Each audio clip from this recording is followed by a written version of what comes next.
اب یہاں سمجھیے دین کہتے کسے ہیں. یہ لفظ قرآن مجید کی ایک بڑی بنیادی اصطلاح ہے. یہ جو لفظ ہے عربی زبان کا لفظ ہے. معنی کیا ہے؟ اس کے دو مفہوم ہمیشہ سے چلے آ رہے تھے. ایک جزا و سزا، بدلہ، اور ایک اطاعت. جزا و سزا، بدلہ، اس معنی میں یہ قرآن مجید میں کثرت سے استعمال ہوا ہے. سب سے زیادہ اہمیت کے ساتھ سورہ فاتحہ میں مالک یوم الدین، کیا ترجمہ وہاں آپ کرتے ہیں؟ جزا و سزا کے دن کا مالک. جس دن کے طے ہو جائے گا کون ہے کہ جو اللہ کے ہاں کامیاب قرار پا رہا ہے اسے جزا ملے گی، کون ہے جو ناکام قرار پا رہا ہے جو مستوجب سزا ہے.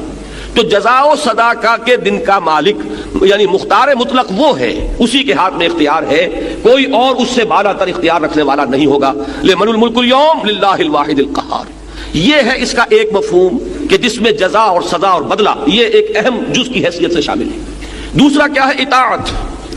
حضور نے فرمایا، بڑی پیاری حدیث ہے، کاش کہ یہ آپ لوگ یاد کر کے اٹھیں، الکیس من دان نفسہ وعمل لما بعد الموت.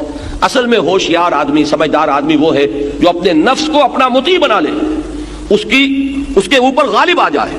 تو یہاں پر اطاعت کا مفہوم جو ہے اور قانون کا مفہوم کہ اسی کے مطابق اس سے عمل کروائے، یہ ہے در حقیقت اطاعت دین کا دوسرا مفہوم. ان دونوں کو جمع کیجئے، اس سے ایک تصور قرآن مجید ابھار کر لاتا ہے. ظاہر بات ہے کہ دنیا میں جو بھی نظام ہوگا اس میں کوئی مطاع مطلق ہوگا جس کی اطاعت لازم ہوگی. اس کا قانون اگر اس کے مطابق عمل کیا جائے گا جزا ملے گی، خطابات ملیں گے، آپ کو طرح طرح سے نوازا جائے گا. اور اگر اس قانون کی خلاف ورزی کی جائے گی سزا ملے گی، جیل میں ٹھوسا جائے گا یا آپ کو سولی پر چڑھا دیا جائے گا وغیرہ وغیرہ. یہ پورا تصور جو ہے ان کو جمع کر لیجئے. تو اب دین ہے نظام اطاعت.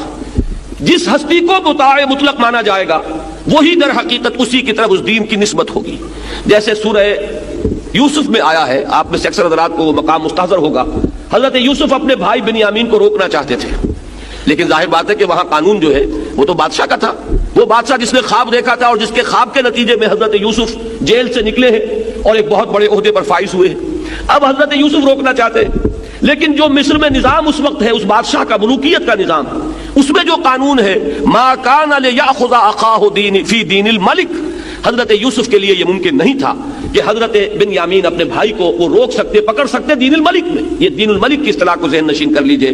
اسی لیے اللہ تعالیٰ نے وہ ایک ہیلا جو ہے وہ اختیار فرمایا، جس کو کہ فرمایا گیا کذالک کدنا لیوسف ما کان لیأخذ اخاہ فی دین الملک. اس طرح ہم نے یوسف کے لیے ایک شکل پیدا کر دی، ورنہ اس کے لیے یہ ممکن نہیں تھا کہ وہ اس قانون ملکی، قانون ملکی، بادشاہ کے قانون کے تحت جو اس وقت نافذ تھا وہ اپنے بھائی کو روک سکتے.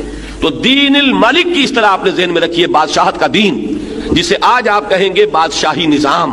ایک ایسا نظام جس میں بادشاہ کے ہاتھ میں حاکمیت ہے، وہ مختار مطلق ہے، وہ جو چاہے قانون بنا دے، اس سے بالا تر ادارہ کوئی نہیں، وہ کسی کے سامنے جواب دے نہیں، اس کی زبان سے نکلا ہوا ہر لفظ قانون کے درجے میں ہے.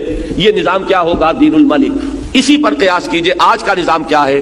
یہ دین جمہور ہے کہ یہاں حاکمیت جمہور کی ہے، ان سے بالا تر کوئی نہیں، ان سے اوپر کوئی نہیں، ان کا فیصلہ آخری ہے، ان کے نمائندے جو طے کر دیں گے وہ لازماً کتاب قانون کا جز بن جائے گا. یہ دین الجمہور ہے. اور اس سے بالا تر سب سے اعلیٰ نظام وہ دین اللہ ہے. دین اللہ کیا ہے؟ اللہ ہے مطاع حقیقی، اللہ ہے مالک حقیقی، اللہ ہے حاکم حقیقی، اللہ کے لیے حاکمیت ہے، سروری زیبا فقط اس ذات بے ہمتا کو ہے، حکمراں ہے ایک وہی باقی بتانے آزری. سارا نظام اس کے تابع آ جائے گا، یہ دین اللہ ہو جائے گا.